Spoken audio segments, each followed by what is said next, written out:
श्रीमात्रे नमः। जय गुरुदेव। मित्रों, आ रही है अब बहुत अच्छा त्योहार होली, और आ रही है होली। और साल के दो ऐसे बड़े पर्व होते हैं जो बहुत ही चमत्कारिक होते हैं, जिनका बड़े बड़े जो साधक होते हैं, तांत्रिक होते हैं, और जो लोग किसी जड़ी बूटियों को सिद्ध करना चाहते हैं, वे सारे लोगों के लिए बहुत ही स्पेशल दिन होता है। आज हम आपको होली पे होने वाले महा उपाय लेके आए हैं मित्रों। और इन उपायों को करने से हमारी समस्याएं, नाना प्रकार की समस्याएं हैं कि लोग अच्छे जॉब के लिए भटक रहे हैं, जॉब लग गया है तो जॉब सेटिस्फैक्शन नहीं है, जॉब अच्छा लग गया है तो हमारा वहाँ पे इम्प्रेशन अच्छा नहीं बन पा रहा है। कई हमारे भाई बहन हैं जिनके सब सेटल हो गया, लेकिन बच्चों से अच्छा सम्मान नहीं मिल पा रहा है, योग्य सम्मान नहीं मिल पाता है। हमारे को कहीं जाते हैं, होते हुए हमारे काम रुक जा रहे हैं। ऐसे छोटे छोटे बहुत सारे उपाय, ऐसा कोई विश हो जो हम अपने मांगना चाहते हो और वो पूरी ना हो पा रही हो, ऐसी बहुत सारी छोटी छोटी चीजें, विशेष हैं जिनको हम होली के समय पूरा कर सकते हैं। मित्रों, ये महा उपाय जरूर करें और ज्यादा से ज्यादा लोगों तक शेयर करें। और आपने हमारे दोनों चैनलों को, आचार्य मनोज त्रिवेदी और ब्रिज राज रानी वाले चैनल को सब्सक्राइब करें, और नीचे में जो बेल आइकॉन है, बेल आइकॉन को दबा के उसमें ऑल वाला ऑप्शन जरूर चुन लिया करें, कि हमें ये न लगे कि इतना अच्छा प्रयोग आपको मिला कि नहीं, आप देख पाए कि नहीं। समय समय पे विशेष उपचार, विशेष तिथियां आती रहती हैं, विशेष योग घटित होते हैं। उन योगों में हम आपके लिए इतने अच्छे अच्छे शास्त्रोक्त उपाय लेके आते हैं। और आपने अभी तो नींबू वाला जो हमारा उपाय आया है वो तो आप कर ही रहे होंगे। आप देखेंगे मित्रों कि दीपावली के बाद आप कितना अच्छा महसूस करते हैं उन उपायों को करके।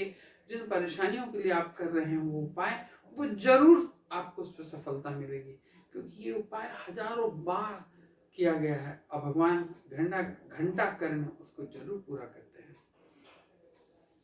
तो शुरुआत करते हैं होली वाले दिन से। हम लोग कहते हैं कि होली के दिन हमको, दीपावली के दिन हमको ये खरीदना चाहिए, दीपावली धनतेरस के दिन हमको ये खरीदना चाहिए, ऐसे तमाम दिनों में, या कोई पुष्य नक्षत्र हो उस दिन हमें ये खरीदना चाहिए। लेकिन मित्रों, दीपावली के दिन हमें, होली के दिन हमें क्या खरीदना चाहिए? जिस दिन होली जलती है ना मित्रों, उस दिन अगर हम एक चीज खरीद के लाते हैं तो हमें कभी भी धन धान्य की कमी नहीं रहती। और हमारा लोग आपको देख के क्या आश्चर्य करते नजर आएंगे, कहेंगे कि कैसे होता है ये सब कुछ, बड़ा चमत्कार महसूस होगा आपको। मित्रों, ऐसे बहुत सारे उपाय, चमत्कारिक उपाय हमारे पास भरे पड़े हैं, लेकिन आप लोगों से मात्र एक ही हमारा हमेशा से एक आग्रह रहता है कि आप हर सप्ताह एक या दो व्यक्ति को, नए लोगों को सब्सक्राइब कराते रहें। अब हमको होली के दिन करना क्या है? अपने मैटर, होली क्यों मनाई जाती है ये तो आपको सर्वविदित होगा कि भक्त प्रहलाद को उनके पिता द्वारा जब प्रताड़ित किया गया तो उनकी बुआ होलिका उन्हें लेके होली में बैठी, और उन्होंने एक शॉल ओढ़ रखा था जो भगवान का वरदान था, जिसपे कि अगर उसको पहन के कभी भी उसमें बैठेंगी, आग पे बैठेंगी तो जलेंगी नहीं। तो वो सोचिए कि जब अच्छाई को जलाने या खराब करने, डिस्ट्रॉय करने के लिए, चाहे वो भगवान का वरदान ही क्यों ना हो, वो लेके अगर आप बैठते हैं और आप उससे गलत कार्य करते हैं तो वो भी अपना असर नहीं दिखाता। इसलिए मित्रों, हमारे YouTube चैनल के ऊपर में नाना प्रकार की अलग अलग समस्याओं से लेके हजारों उपाय बताए जाते हैं। हजारों प्रकार के, मैंने इसमें कई प्रकार के स्विच वर्ड्स डाले हैं, मैंने इसमें कितने ही प्रकार के बहुत अच्छे शब्द बनाए हैं, अंकों का योग बना के आप लोगों के लिए जादुई अंक लेके आपको बताए हैं। लेकिन इनका दुरुपयोग अगर आप किसी सत्कार्य के लिए करते हैं तो ईश्वर आपकी जरूर इच्छा पूरी करेगा। और अगर आप किसी व्यक्ति को क्षति पहुंचाने के लिए इन प्रयोगों को करते हैं कि प्रयोग तुरंत निष्फल हो जाएंगे, चाहे उसमें ईश्वर का वरदान, भगवान का ही वरदान क्यों शामिल ना हो, वो निष्फल हो जाते हैं। इसलिए कई वीडियोस में हमने कहा कि जब तक गुरु आज्ञा ना हो या जब तक बताने वाले की आज्ञा ना हो, वो व्यक्ति अगर इन प्रयोग को गलत कार्य में करता है तो प्रयोग निष्फल हो जाते हैं। इसलिए हम इसमें कई वीडियोस में हमने कहा कि मेरी आज्ञा इसमें नहीं है कि आप इसका दुरुपयोग करें। वैसे ही सत् कार्य के लिए इसका प्रयोग किया जाए, समाज की भलाई के लिए, समाज की उन्नति के लिए, दूसरों की सहायता के लिए इन प्रयोगों को किया जाए। आप अपनी सहायता के लिए करें, अपने परिवार के प्रत्येक सदस्य को पहुंचाएं जिनको आप चाहते हैं कि वो आपके अपने हैं, और आप ये प्रयोग करें और आप चमत्कार देखेंगे। मित्रों, कई लोग सोचते हैं कि हम समाज के लिए सब कुछ करते हैं, हम लोगों के लिए करते हैं, पर हमको उसका आउटपुट नहीं आता, यानी एक सम्मोहन नहीं होता, एक आकर्षण नहीं हो पाता। वो जिस प्रकार का सम्मान चाहते हैं लोगों को, वो सम्मान नहीं मिल पाता उनको, और वो चाहते हैं कि वो सम्मान जो हम कार्य कर रहे हैं, अच्छे कार्य कर रहे हैं, उसका हमको सम्मान मिले। तो इस दिन हमको क्या करना चाहिए? होली के दिन हमको एक चमत्कारिक चीज है जिसे तोड़ के आप अपने घर में रख लेना चाहिए। और अगर आप धन से संबंधित उसको रखना चाहते हैं तो उसी वृक्ष की एक दूसरी चीज है, और अगर आप आकर्षण के लिए रखना चाहते हैं तो उसी वृक्ष की एक दूसरी चीज है जिसे आपको अलग अलग रखना चाहिए। जैसे अगर अनार का वृक्ष, मित्रों अनार का जो वृक्ष होता है वो एक बहुत बड़ा सम्मोहन और आकर्षण को आकर्षित करने वाला वृक्ष होता है, लक्ष्मी को आकर्षित करता है। अगर आप उस वृक्ष की अनार वृक्ष की छोटी सी जड़ को एक छोटी सी चांदी की डिब्बी खरीद के उसके अंदर भर के अपनी तिजोरी में रख देते हैं तो आप देखेंगे कि लक्ष्मी की आवक आपकी बनी रहेगी, कहीं ना कहीं से जुगाड़ होता रहेगा, कहीं ना कहीं से पैसा आता रहेगा। व्यापार कर रहे हैं तो पैसे में रुकावट नहीं आएगी, व्यापार आपके चलता रहेगा, पैसा कहीं रुकेगा नहीं, फ्लो ऑफ मनी आपकी होती रहेगी। आप चाहते हैं कि मैं सबके लिए सत्कार्य करता हूँ, करती हूँ, मेरी बहनें चाहती हैं कि हम सबके लिए अच्छा करते हैं लेकिन हमको उसका उल्टा ही मिलता है, ऐसा जब भाव है तो आप अनार के वृक्ष की एक छोटी सी कलम ले लें और उसको एक लाल रंग के कपड़े में बांध के अपने सीधी बाह में लाल रंग के धागे में अपने हाथ में बांध लीजिए और देखिए कि आपको किए गए कार्य का उचित सम्मान मिलना चालू हो जाएगा। मित्रों, इस दिन सुबह के समय स्नान करने के बाद में अगर आपने 5 लाल फूल तोड़ के भगवान हनुमान जी के मंदिर में अगर अर्पित करें तो चमत्कार घटित होता है। इस दिन हनुमान जी को 5 लाल फूल, कोई भी लाल फूल हो सकते हैं, आप उनको चढ़ाएं, गुलाब के हों, जासवंत के हों, कोई भी लाल फूल हो, लाल रंग के फूल होने चाहिए। वो अगर आप भगवान हनुमान जी को चढ़ाते हैं तो आपकी इच्छा जरूर पूरी होती है। दूसरा उपाय, आप 5 बेल पत्र ले लीजिए, चंदन पीस के लीजिए, थोड़ा सा चंदन नहीं है तो चंदन चूरा को घोल लीजिए और ऐसे ही एक अनार की या तुलसी की एक छोटी सी कलम से उसके ऊपर राम लिखना है आपको, लेकिन पहले लिखें राम, उसके बाद अपनी कोई भी एक विश जो आप चाहते हैं जो पूरी होना चाहिए वो पूरी हो।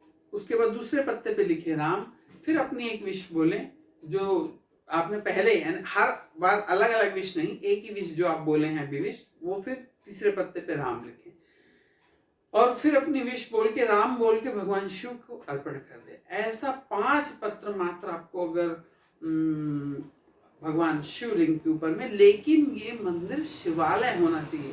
मैं कई वीडियोस में आपको बताया है शिव मंदिर और शिवालय ये दोनों में फर्क है। वो शिवलिंग जहाँ पे दूसरे किसी देवी देवता, जैसे काली माता का मंदिर है और वहां पर अगर कोई शिवलिंग स्थापित है बाजू में तो वो शिवालय नहीं, वो मंदिर काली माता का है, वहां पे भगवान शिव की शिवलिंग स्थापित है। शिवालय का मतलब होता है वह मंदिर जहाँ पे शिवलिंग प्रमुख है और उनके जो परिवार है, गणपति, भगवान कार्तिकेय, नंदी जी, माता पार्वती वहां पे विद्यमान हो और किसी देवी देवता का विग्रह मूर्ति ना हो, वह शिवालय होता है। तो ऐसी जगह में उन बेलपत्रों को आपको चढ़ाना है। तो ये हो गया।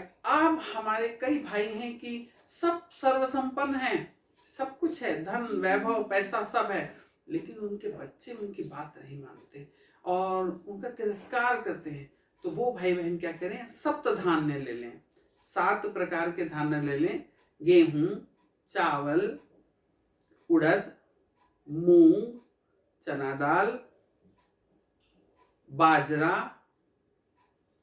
और ज्वारी, ऐसे सप्त धान्य होते हैं। 7 धान्य ले लें।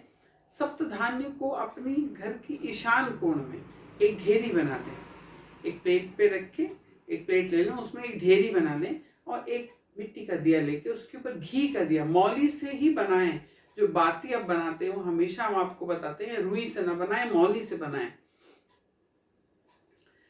रुई से और मौली से इसलिए क्योंकि आप जानते हैं कि हिंदू धर्म में कुछ समय ऐसा होता है जिसमें हमारी माताओं को पूजा कार्य नहीं करना चाहिए, लेकिन जो रुई का व्यापार है ये ज्यादातर हमारे ऐसे धर्म से संबंधित लोग करते हैं कि जो किसी भी प्रकार की चीजों को मानते नहीं हैं और वो इस वक्त में काम करते हैं। और कॉटन, इसमें दोष होता है, शुद्ध होना चाहिए, रुई शुद्ध नहीं हो पाती, इसलिए जो मौली होती है।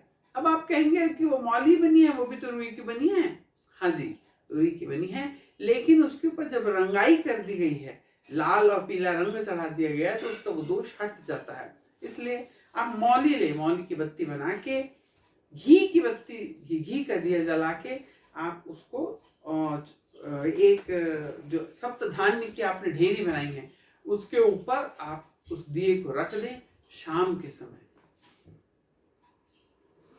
और घर से बाहर, जब आप घर से बाहर निकलते हैं तो आपके राइट हैंड साइड जो रहेगा, जब आप घर से बाहर निकलते समय जो आपके सीधा हाथ जिस तरफ पड़ता है उस तरफ में एक मिट्टी का दिया जलाएं और उसके अंदर में लाल मौली की बत्ती लगा के उसमें सरसों तेल का दिया जलाएं। लेकिन जो दीपक की जो लौ रहेगी वो उत्तर दिशा को फेस करनी चाहिए, इसका विशेष ध्यान रखें। वो उत्तर दिशा की ओर वो लौ का फेस होना चाहिए। तो आप इसे भी जलाएं वहां पे, तो आप देखेंगे कि आपके जो बच्चे हैं आपका सम्मान करने लगे, वो आपको माता पिता आप हैं वो माता पिता मानने लगे।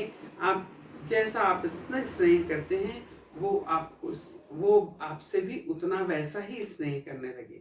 तो मित्रों, ये बहुत ही सरल और बहुत ही अचूक उपाय मैंने आपको बताए हैं। इन उपायों को आप करें, अपने जीवन में मधुरता लाएं।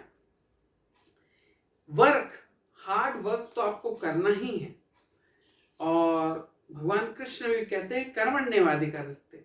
लेकिन मित्रों, कर्म करना जरूरी है, लेकिन उसको सही राह में करना जरूरी है। सही राह में चलते हुए जब आप कर्म करते हैं और उन कर्म करने में भी जब बाधा आती है तो भगवान कृष्ण वहां पे खड़े होते हैं, जो अर्जुन रूपी हम जैसे आप जैसे लोगों को अर्जुन रूपी वो भगवान कृष्ण वहां खड़े होके हमें रास्ता दिखाते हैं कि आप इस रास्ते पे चलें, ऐसा करें, आपको विजय श्री आपके कदम चूमेगी।